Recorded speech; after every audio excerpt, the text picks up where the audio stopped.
Hello internet friends, Tama here. Last month, I was graciously invited by the Pokemon Company as a creator to go to the Pokemon World Championships 2025 in Anaheim. Around 10 years ago, I made a video detailing my very first Worlds experience in Boston in 2015. So I thought it would be interesting to see how the event has evolved in the last 10 years and to make a new video comparing the two experiences. For the uninitiated, what are the Pokemon World Championships, or what I refer to as just Worlds? Well, it's the finale of a year-long competitive Pokemon play circuit that spans the TCG, Pokemon Unite, Pokemon Go, and the main series games. For each format, players compete at regional, then national, and then finally international levels to see who takes home the champion title, scholarship or cash prizes, and a big heavy Pikachu trophy. These trophies are so heavy that they shattered Sejun Park's Deedle from the sheer weight of all the trophies that he's won. The first prize winner in each format gets $50,000, and their choice of either a scholarship or cash, or in some age divisions, a prepaid visa. The very first competitive Pokemon World Championships was in 2004, making this year's the 21st annual Pokemon World Championships. Many people attend as players competing in the various categories, but many also attend as spectators, to watch all of the matches on a big screen, and to take advantage of such a massive gathering of Pokemon fans all in one place. And it has become the closest thing to an official Pokemon convention as you can get. There are official side events that spectators can play in, where you can win points for prizes, and also unofficial fan-organized events. There are also official Pokemon partner booths, game demos, exhibits, cosplay exhibitions, and meet and greets. Finally, there is always a pop-up Pokemon Center store with exclusive merchandise that you could only get at the event. I will show you as much as possible in this video, but there are honestly so many things going on that even I did not get to do absolutely everything in the 1 week that I was in Anaheim. So going to Worlds this time was a very different experience than the previous years that I've attended. My first Worlds was 2015 in Boston. That was the year of the Pokemon Symphonic Evolutions concert. I attended as a spectator with a media pass, and that year I had flown myself there and got my own accommodations. My only acknowledgement that year was my name in the credits of the symphony for helping to promote it on YouTube prior to the event. This year, on the other hand, 2025, the Pokemon Company actually got me a hotel room, #expenses paid, and featured me on their website as a notable trainer. They also hosted an official meet and greet for me. Basically, I have loved Pokemon so hard for so long that Pokemon was forced to acknowledge me.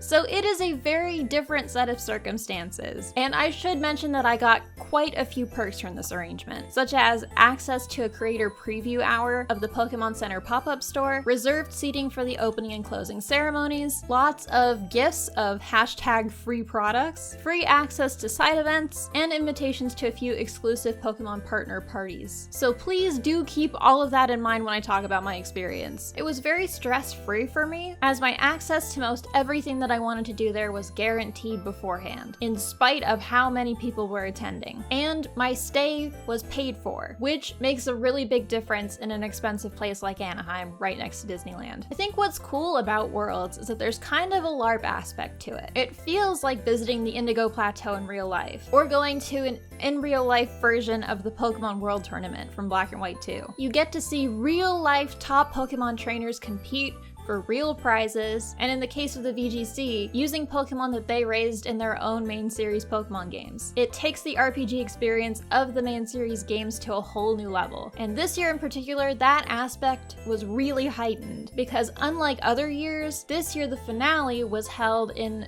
the arena attached to the convention center. My main goal in going this year is, now that I'm primarily making content about older Pokemon games, many of those games have local multiplayer features that have been historically difficult to take advantage of. Very recently, some retro creators, namely Quick Panic, Absol Blogs Pokemon, and Nora in the Future, have been organizing unofficial retro game meetups at these Pokemon play events. And I was super excited about the opportunity to go mix records, trade Pokemon, earn medals, and maybe get an exclusive event Pokemon or two. I attended the Portland Regionals for the first time this year as well. And even at Regionals, they had an area set up with CRTs and and retro consoles. And at regionals, I participated in a side event where there was a retro minigame tournament that had rounds for people competed in Stadium's Battle Now, Pokemon Puzzle League on the N64, and the Stadium minigames. And that was so much fun. And Worlds was going to have this retro area set up as well. So I had a few things in mind that I wanted to do, and mostly I just wanted to see what the event had to offer an older Pokemon fan such as myself. I am also still playing Scarlet and Violet, and I'm really into Pokemon Go. So I was excited to see the top players in the world compete in these games, and also I knew that there would be Worlds exclusive Pokemon Go content that I was excited to do, although I didn't know what this would be beforehand. On the morning of the 13th, all the creators gathered for the Pokemon Center Creator Preview Hour, before Worlds officially opened to spectators and the regular Pokemon Center reservations. What struck me at first was the enormous difference in the huge number of creators attending compared to previous years. In the past years that I personally had attended, there were maybe like a dozen or so creators that would go as media or as spectators. This year, with all of the different influencer manager teams from different territories around the world, there were over 200 people going as creators, representing all kinds of different genres of content, languages, and demographics. I feel like Pokemon content creation has always been a kind of diverse group of people, especially for a franchise that includes video games as one of its main products, but it was cool to see Pokemon make an effort to make sure that lots of different kinds of voices were included here. And it was also a shock just to see how many people are making Pokemon content of all kinds now. We have come a long way from 2006. I guess Iono being a character in the games is proof of that. In 2015, the Pokemon Center pop-up was about the size of a mall shoe store. There was one line of exclusive merch, which included a t-shirt, a playmat, one plush, and smaller things like card sleeves. All of the merch that year was based around the Boston Tea Party, so Pikachu had a 1770s sailor theme. In 2025, on the other hand, the Pokemon Center was the size of an entire convention hall. To represent California, they went with a 50s, 60s Americana theme. To me, the Letterman jackets, boogie boards, and hot rod cars make me think of the Beach Boys, like Surfin' USA, True to Your School, and their song Get Around. But this year they actually had several different themed collections of merch. And it wasn't just t-shirts and plushes. It also included things like home goods, sporting goods, multiple different apparel collections, collaborators with designers, and even a mini jukebox that you had to enter a lottery for a chance to purchase. Oh, it's the soda plush. I love the soda plush. This is so cute. Should I get the Mudkip? Oh no, my weakness. Glassware. These are so cute.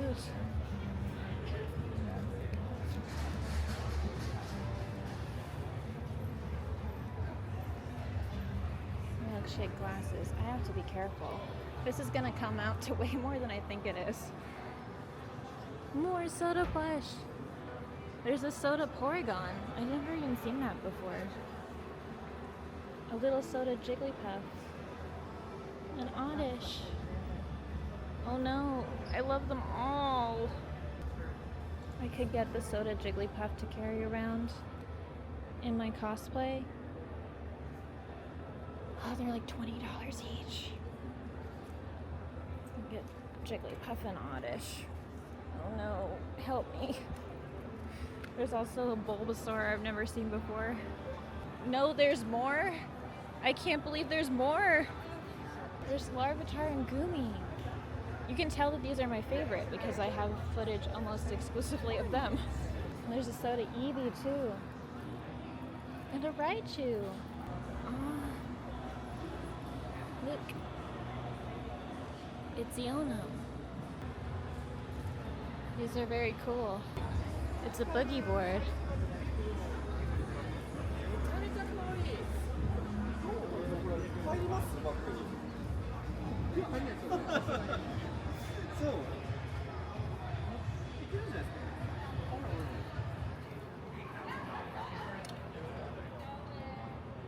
They don't have the tour stops in the back. Do they do that anymore?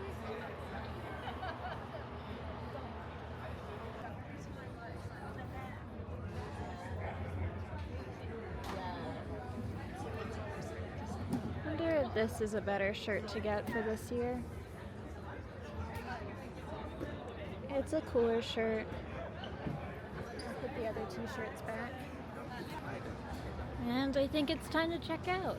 In total, I ended up spending around $400 on everything, and I have no excuse, really. So as I mentioned, creators were invited to a special preview hour to shop and get footage, and otherwise, people needed to make reservations for specific dates and times in order to keep the shop from being too overwhelmed. In the past, there was always anxiety, even when the event was way smaller, that the Pokemon Center would run out of goods before even the opening ceremonies. I talked about worrying about this all the way back in my 2015 vlog. I can't speak for how the experience was for other attendees, just for myself, so I can't say how much of an improvement this system was from previous years where reservations weren't required at all. However, I definitely appreciated not having to pick between attending the opening ceremonies and getting to the Pokemon Center before exclusive goods disappeared. And really high demand items were sold on an interestless lottery basis, so it was more fair who did and didn't get a chance to buy one. There were no TCG packs available to buy at the Pokemon Center during Creator Hour, and that was to make sure that they wouldn't run out. Friday was the first actual day of the World's 2025 experience in the Anaheim Convention Center, and the first item on the itinerary was the opening ceremonies. In 2015, according to a Nugget Bridge article, there were over 300 players attending to compete, and the spectators were a mix of media and the family and friends of the players. Not too many people were coming for the Pokemon spectacle on its own at that point. In total, there were probably less than 1,000 people at that year's Worlds, but I don't have official numbers. This is just a guess based on being there and the number of players that were competing. This year, according to the PR manager, 30,000 people total attended Worlds in Anaheim, and 2,500 of those people were players competing. It was honestly overwhelming to see how huge Pokemon is now. It is humbling to be such a tiny fish in a huge pond, and it gave me like an existential feeling, like when you're studying astronomy and you have to think about the vastness and indifference of the universe. Pokemon is so big, and video games are just a teeny tiny part of an enormous franchise. When I think about the Pokemon video games, they're what I think of as Pokemon, but it occurred to me that for the 30,000 people attending, probably for a lot of them, when they think of Pokemon, they're thinking of something else. They may not think of it as the same thing as I do. To them, it may primarily be a trading card game. It might primarily be mobile games like Pokemon Go or TCG Pocket, or it could just be primarily character goods. It was both a shock and also very cool and interesting to see Pokemon's growth as a brand from 2015. From Pokemon Go's unexpected popularity in 2016 to the way that the TCG has exploded since 2020. It definitely makes me wonder if having so many people interested in Pokemon will impact the main series going forward. It definitely made me wonder what Pokemon games are going to be like even 5 years from now. I knew vaguely that Pokemon has been growing in popularity for the last 10 years, but to actually see 30,000 people all in one space, all for Pokemon, is a brand new experience for me. And it's something you can't really grasp the scope of without witnessing it in person. The general trend of each of these events is that everything is bigger and grander 10 years on, and the opening ceremony was no exception. In 2015, the opening ceremonies consisted of an intro video for the competition and a speech from Tsunekazu Ishihara that announced that a Wii U version of Pokken would be released, and then also kicked off the competition that year. To contrast, this year's opening ceremonies in 2025 were way different. To start things off, there were live musical performances from Cam Steady, Toasty Marshmallow, Nate Wants to Battle, and the MC Anna Prosser herself. They performed 2 songs from the 2025 Pokemon World soundtrack, which is streamable on Spotify, with choreography, live instruments, and pyrotechnics. It was impressive and also heartwarming to see longtime video game music creators featured on the main stage at Worlds and performing for a crowd of thousands of people. Then, after her song,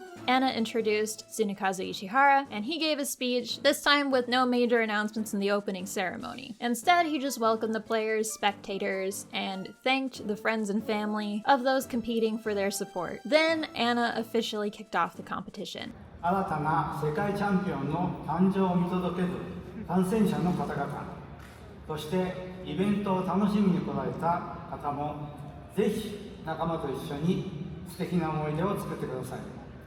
Whether you're here to compete, watch the rise of the next world champions, or to enjoy all of the event activities, I hope you all have a great time making special memories with your friends. When the ceremonies ended, I ran back to my hotel room to grab all of my games. The entire time I was at Worlds, I was carrying around my Game Boy Color with Crystal, a Game Boy Link cable, 3 Game Boy Advances, 3 wireless adapters, a Game Boy Advance Link cable, my Pokewalker, and my 3DS. When I was a kid, I was obsessed with secret bases and the stories that would appear on your TV when you mixed records with someone. I would make new save files and mix records with myself over and over again to see more of them. So it was a childhood dream of mine to go to a Pokemon convention and mix records with as many other people as possible. Right away after the opening ceremonies, I found several people to mix records on the Pokewalker with, including Tales of Taylor and Glitch X City. Then I went to the creator room and mixed records with even more people, like Absol Blog's Pokemon, Kotatsu, and Quick Panic. Throughout the weekend, I mixed Pokewalker records with so many people that I actually lost track.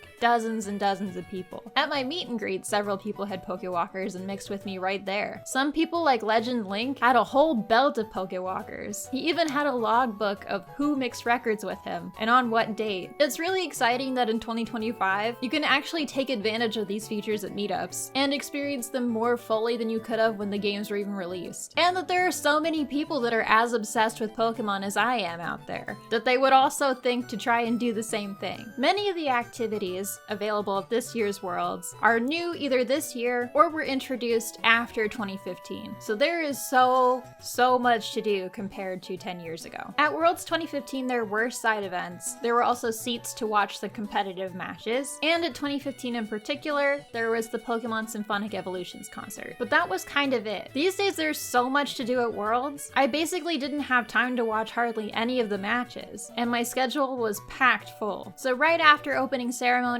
Quick Panic recommended that I check out the vendor section in Hall A since I hadn't been yet, so we headed right over. At Play Pokemon events, there are typically third-party vendors who will sell individual TCG cards and plushes. At Portland Regionals earlier this year, I found the very last card that I was missing to complete my vintage jungle set, which was English Holofoil Wigglytuff. At Worlds, I was trying to complete another set. I'm only missing one card to complete my vintage fossil set, which is non-holographic Articuno. So I checked with each vendor there to see if they had one.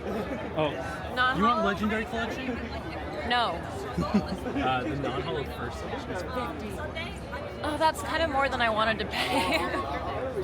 It's not going to help you, but I would have just given you mine. I didn't know it was $1 billion.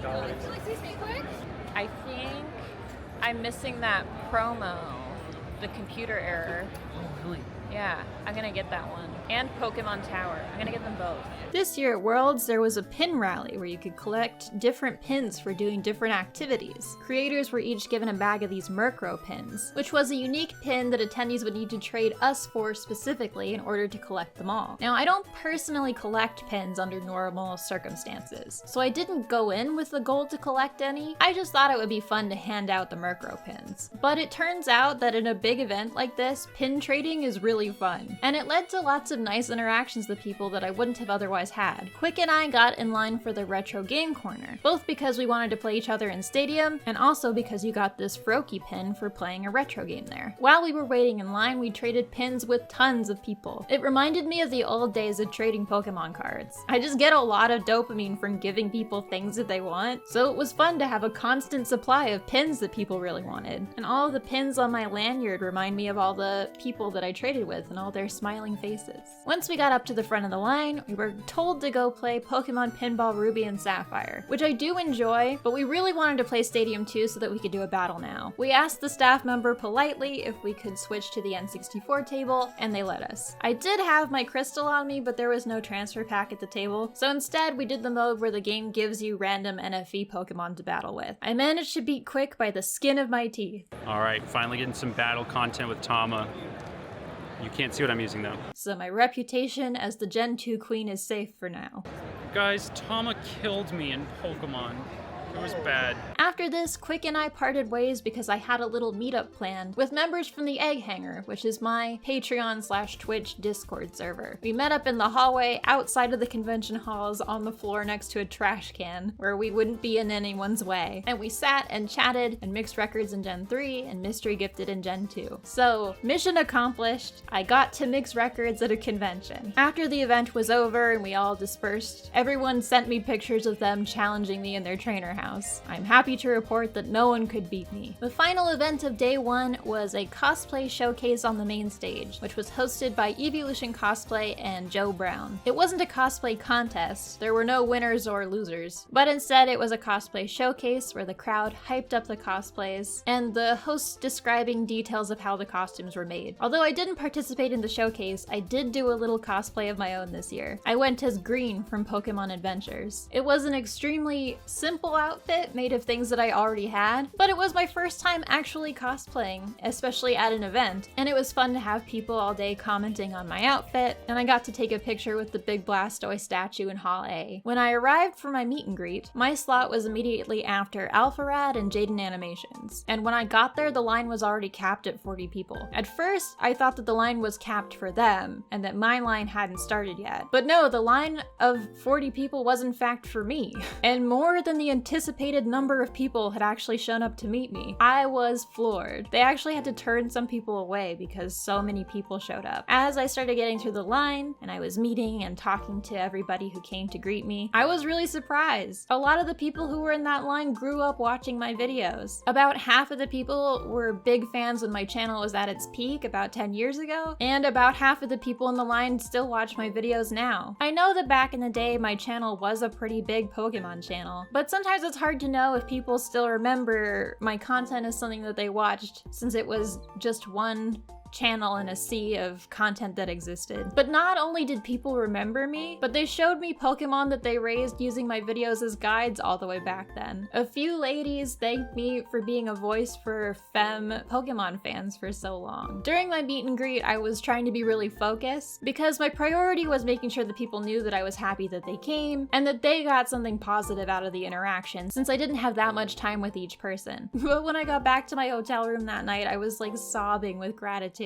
I was so touched that so many people came and all the nice things that people said to me. That people remember me after all these years. That all that work back then still means something to some people. Thank you to everybody who came. It did mean a lot to me to interact face to face with people who were watching my videos all these years. New and old. When I was done meeting everybody, one of the staff members who was helping with my meet and greet actually asked for a photo. After my meet and greet, it was time to start making my way over to the area that they had snagged for the unofficial Retro Shiny Hunting Meetup Challenge. Over 200 shiny hunting players were seated across two massive sections of the competition hall. As I mentioned, I had brought a ton of systems, so I set up all of my games and I attempted to multi-hunt. I have a copy of Fire Red in Japanese that I got on Mercari Japan a few years ago, where the person had obtained the Mystic ticket and had access to Naval Rock, but they never caught Lugia or Ho-Oh. So I was resetting for Lugia on one system, then on my other systems I set up random wild encounter hunts for Minun and Emerald, Meowth and Leaf Green, and whatever I could find in Route 2 on my DS in White 2. In hindsight, I should have been looking in Gen 2, using eggs to try to increase the odds of actually finding something in the hour that we were shiny hunting, but I will keep that in mind for next year. I of course did not personally find any shinies, but across the two sections, about a dozen shiny Pokemon were found in the 1 hour, with so many people hunting simultaneously on so many systems.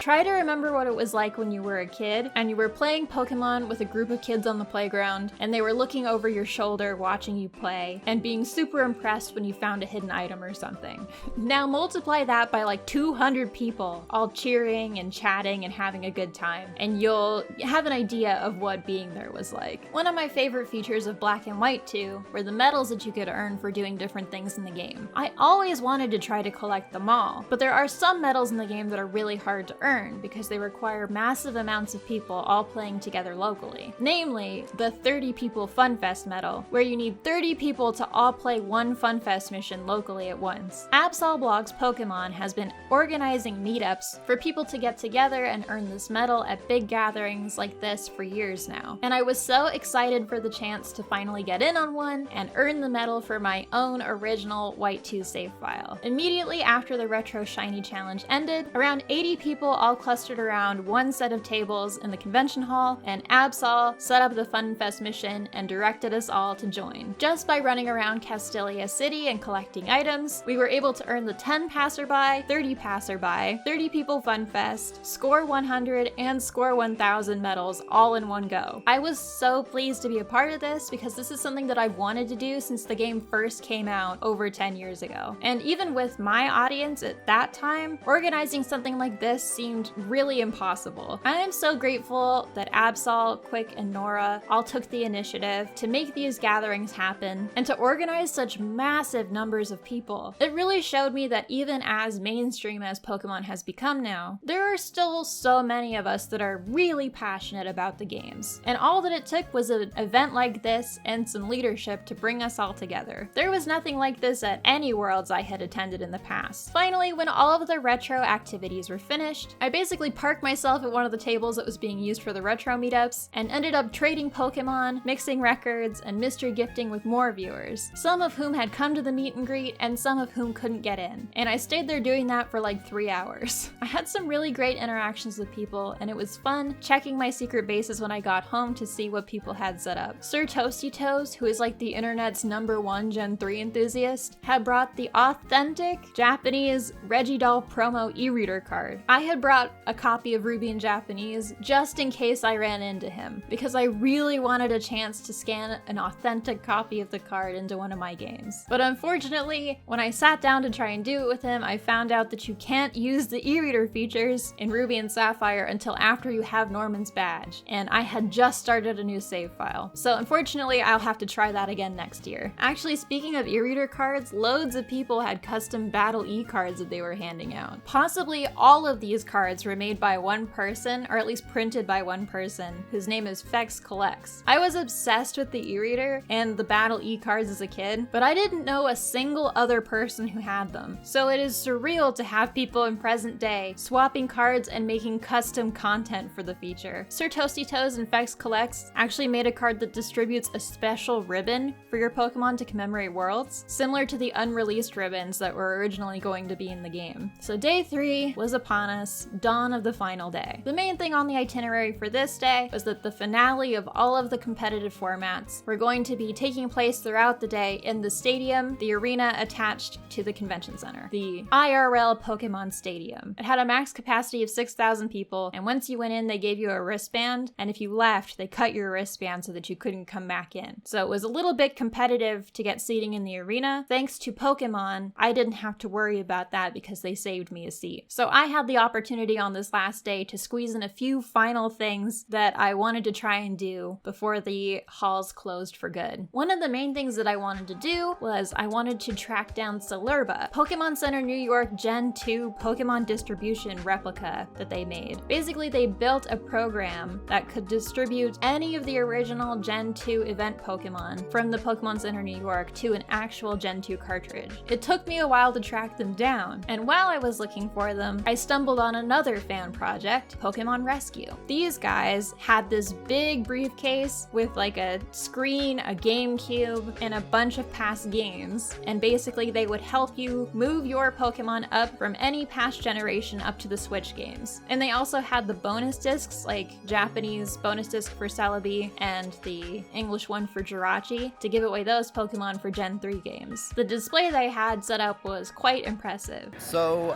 here we have the Pokemon Rescue Station. Throughout Pokemon Worlds this year, we've been helping trainers bring their old Pokemon up from like Generation 3, 4, and 5 up to Pokemon Home. This whole thing is based off of a trailer from 2017 that was released in Japan, where a task force would help people rescue their old Pokemon from the old Pokemon games. Pokemon hasn't really talked about being able to do that for, I guess at this point, like 8 years. But I think it's really cool that so many people have these really deep connections with their original Pokemon. So far this week, we've helped multiple people bring their very, very first starter from Pokemon Leaf Green. We rescued a Toys R Us Mew that somebody got when they were kids. Awesome. Somebody brought a shiny Spinda that they caught when they were 10 years old in Pokemon Sapphire. And then the other side of things is we're also helping people collect old events that they would have missed out on. So we have the Eon ticket. We've been giving out the Eon ticket kind of all weekend. Right now we're giving away Jirachi using the Pokemon Coliseum bonus disc to Ruby and Sapphire. And then the Eon ticket. And then what else? And we've given away a couple of Celebes from the Japanese Pokemon bonus disc, where a couple people just happen to have Japanese copies of Ruby and Sapphire on them that had completed saves. Awesome. That's a good one to give, because then they don't have to play Coliseum. Yeah. When I finally found Celerba, I was so excited to try out their distribution machine. I was hoping to get the Moonlight Nidoran female, but instead I ended up getting the Hydro Pump Dratini, which, if you recall, is one of the Pokemon that I wanted to get for my Stadium 1 teams when I did my video planning teams for Stadium. Oh my gosh! This is so cool! So these are the two modes we've got. We've got Shuffle mode, which is all of the starters and legends, and then the calendar mode is what was being distributed today back in 2002, which was their Safari Week. It's got Nidoran, male and female, Chansey, Kangaskhan, and Tauros, and they all have like special moves and everything. They're all eggs, so 15% chance of being shiny.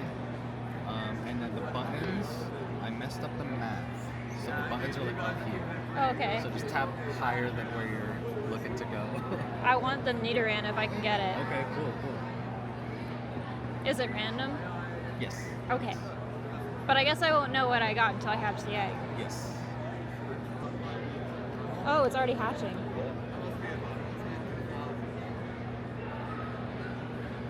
Julie!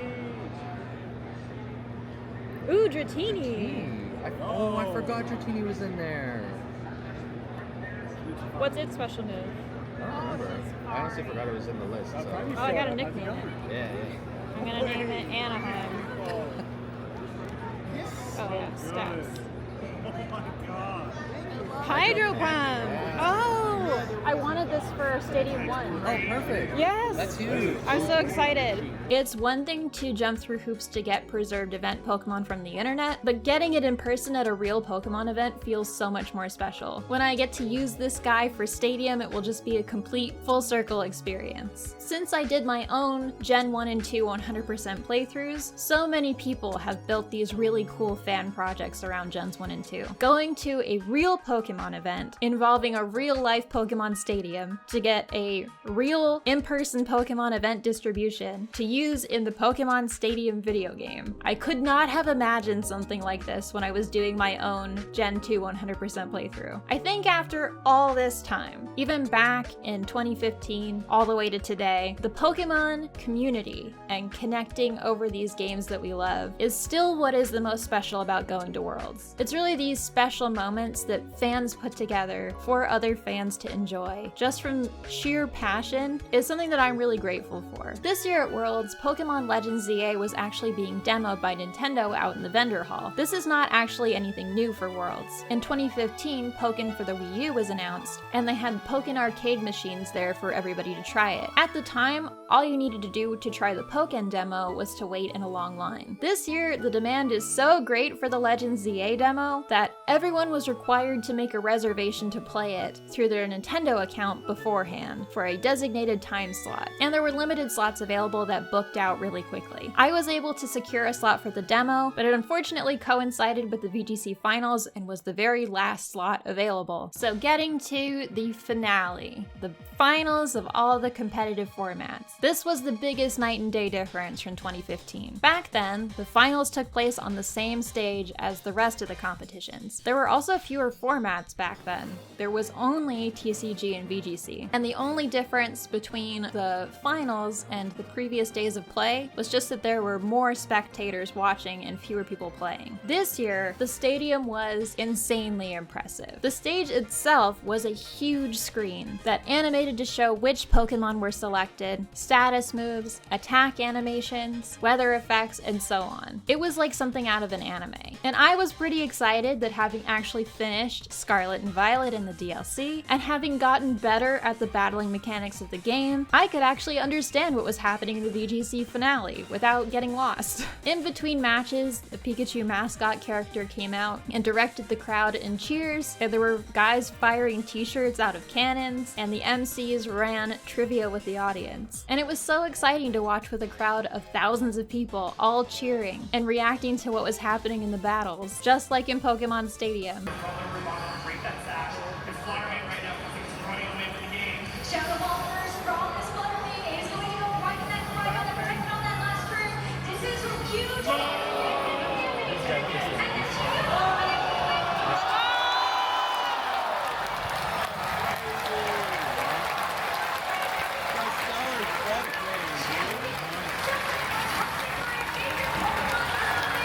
Previously dating back to the time of the seniors division alongside James. And this could be the day he submits himself in Pokemon history. Wow! They're down! They're both down! And there goes the battle!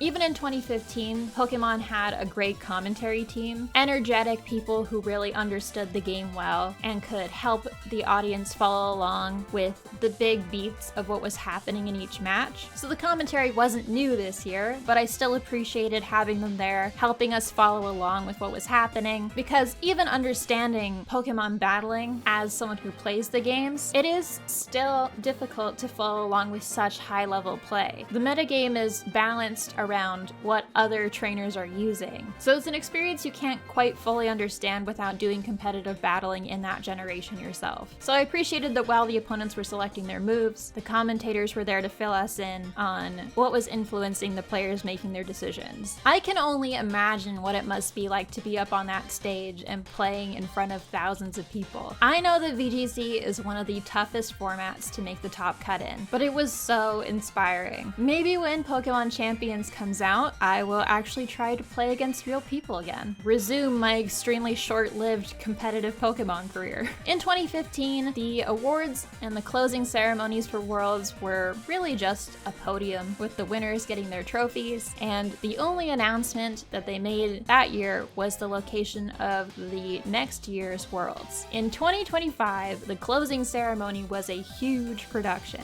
It was still in the stadium that all the final matches took place in. First, Michelle Ray came out and performed 2 songs with a live orchestra accompaniment, and it was on the same animated stage that the matches took place in. So there were lots of cool animated effects that emphasized her performance. We were so impressed at her live singing as well. It sounded amazing. And then the winners were crowned in each format and each division, with everyone receiving their super heavy Pikachu trophies. I think the last time that an American had won in every category was the last Worlds that I attended in 2016. So I think I must be a good luck charm, because 9 years later, the only Worlds that I had attended since then, it happened again. Anna Prosser also came out again, and she had an emotional speech culminating her 10th year as the MC of Worlds. Not many people have been involved with the Pokemon Play events for as long as she has, so it was touching to see her acknowledge her journey from 2015 to now. Finally, Ishihara came back out and then basically introduced a Pokemon Direct full of announcements from each facet of the franchise. I was secretly hoping that they might drop some more news about Pokemon Champions and whether or not there would be any single-player battling challenges like in the original Stadium games, or I was hoping that they would announce a new Mega Pokemon for Legends ZA. In 2014, they had announced Mega Kangaskhan at Worlds, and that was the year before I had finally managed to go. So I was really hoping for getting a second chance at being in the room when a Mega Pokemon was announced. Instead,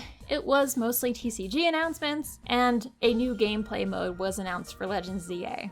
Oh well, at least in 2016 I was there when they announced Crabrawler, so I got to be there for one Pokemon reveal. But for me, the biggest and most exciting announcement was that Eternatus was being released in Pokemon Go that evening, and that we in Anaheim would be the first in the world to get to catch it. I was so excited. Chaz and I are huge Pokemon Go players, Eternatus, and he is extremely into the D-Max and G-Max mechanic. It's essentially like a new strategy mode added on top of the existing gameplay loop for Go. You have to team up with huge groups of people to take down really difficult Pokemon bosses, and some optimization and strategy is actually required in these really difficult battles. You need an attacker, you need a tank to put up shields, you need a healer to restore HP, and so on. We go to campfire events in our local area every weekend to get the newest D-Max or G-Max Pokemon with our local community of Go players. So I was so excited to be one of the first people in the world to get the G-Max finale Pokemon Eternatus. The creators were all directed to go outside and meet in front of the big inflatable Pikachu in front of the convention center, and all 200 plus creators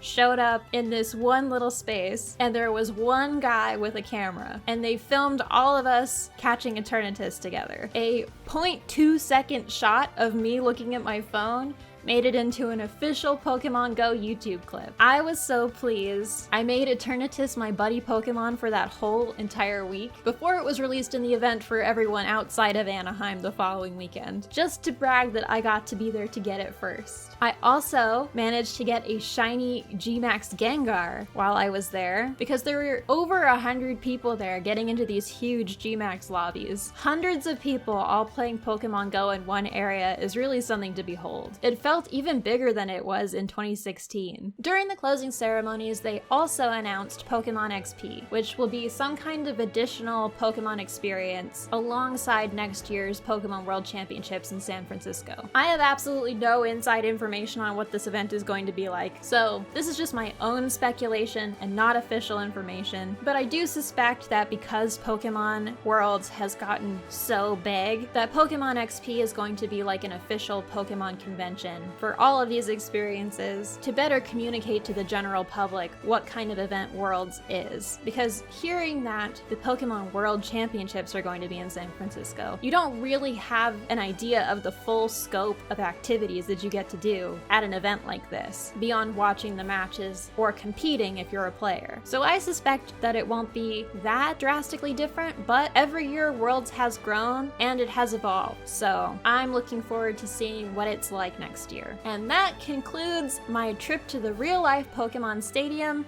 at Pokemon Worlds 2025. I was so busy that whole weekend that I barely got a moment to rest, but at the same time there was so much to do that there was a lot that I never got around to. I only got 3 of all the pins that were available for the pin rally, but in some ways that's great because it does give me even more to look forward to next year going back. An uncut version of this video is being released on my Patreon with extra vlog content. I'm also opening YouTube channel memberships here, so you can join to watch it here instead if you prefer. Today's show and tell item, as I ask you all to subscribe and hit that bell icon for notifications, is my original Worlds t-shirts from Boston in 2015 and San Francisco in 2016. These are like 10-year-old shirts that Chaz took to Japan and hand washed, so they're looking very worse for wear. We've worn these a lot. They used to make them like event t-shirts with a list of all of the different regionals that people had to go to qualify for the international